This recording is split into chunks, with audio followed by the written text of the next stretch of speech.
Welcome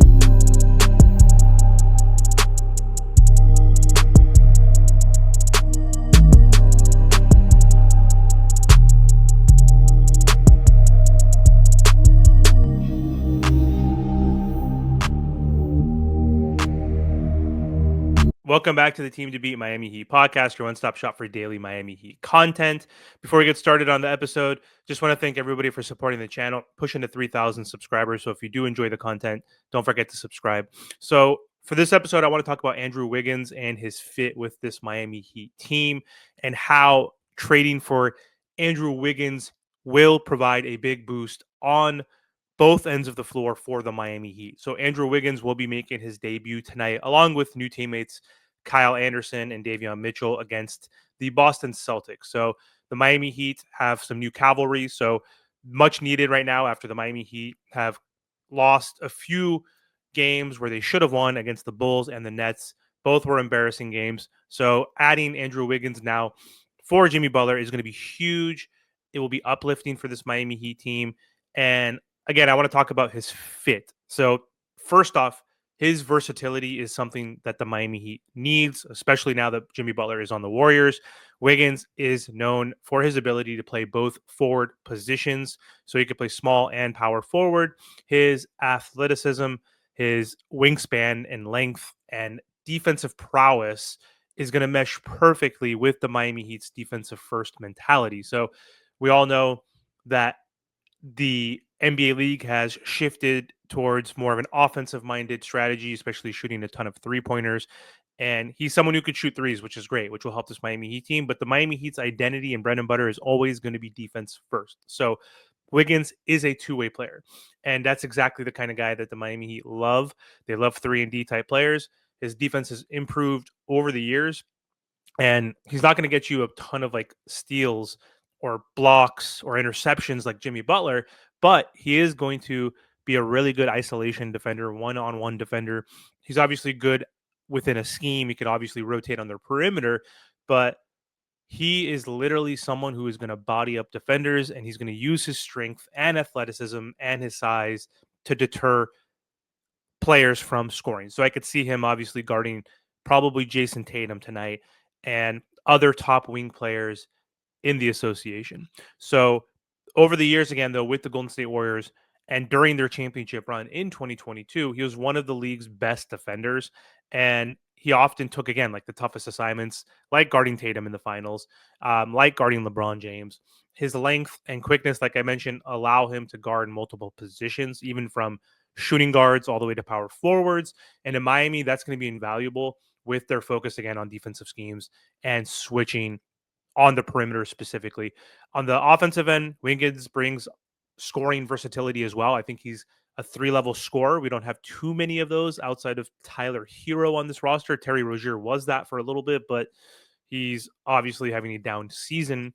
And so Wiggins has become more efficient from the three-point line specifically over the past 5 or 6 years in his career. He's also a really good cutter. He could play off ball. He could play as a shooter.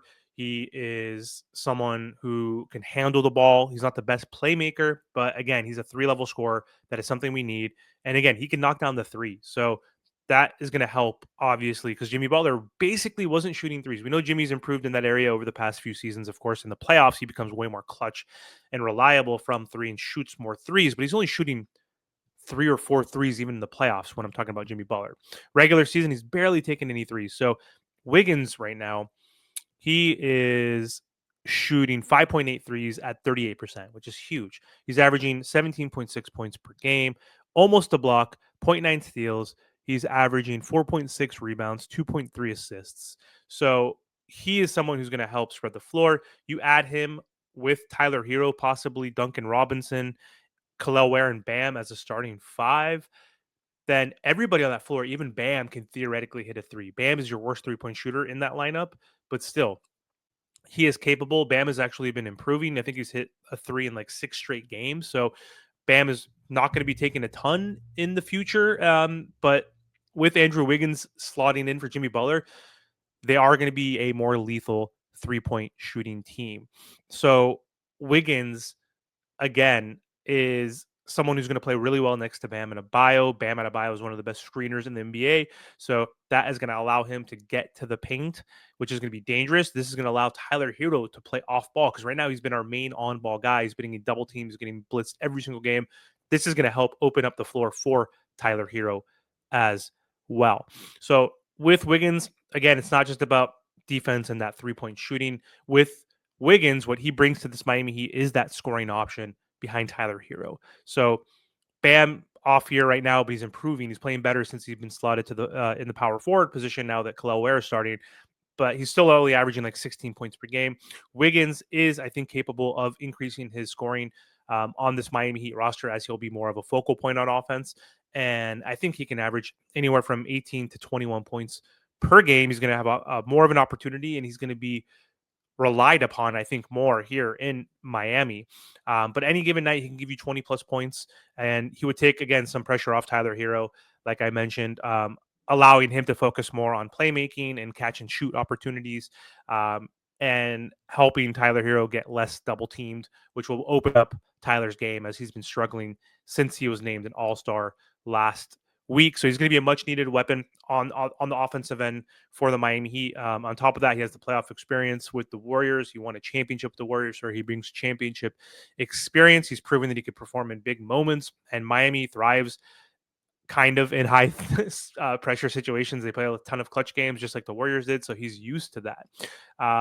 Andrew Wiggins was just introduced this weekend. I think it was Sunday, yesterday, to the Miami Heat media, and he had a lot of good things to say about the Miami Heat organization. And so they were asked about like how he reacted when he heard the news that he was getting traded for Jimmy Butler. And so Wiggins was quoted saying, "Once I got the news, I figured it's time for a new chapter. It's hard, but that's the NBA. It's a business. I'm here. I'm looking forward to it. I'm excited. I feel like we can do something special here. We got a nice squad, great coaching staff, amazing fans. I'm looking forward to it. They're a winning organization. They do things right. They do it in the right way. When you come here, you just got to be ready to work." And I love that mentality. I think he's going to fit in really well, and I'm excited to see what he can do tonight against the Boston Celtics. And I'm hoping that we could beat the Celtics and see where Andrew Wiggins, Kyle Anderson, and Davion Mitchell can take this Miami Heat team. Hopefully, they can take them from a play-in-esque type of team and keep them solidified in this sixth spot, or even getting up to the fourth spot. They're only like 3 or 4 games from like the fourth spot, I believe. And so that way they could be a legitimate playoff team and not a play-in team for the third season in a row. So anyway, that's all I have for this episode. Thank you for watching. Don't forget to subscribe to the channel and let me know in the comments what you think about Andrew Wiggins and how he's going to help this Miami Heat team moving forward.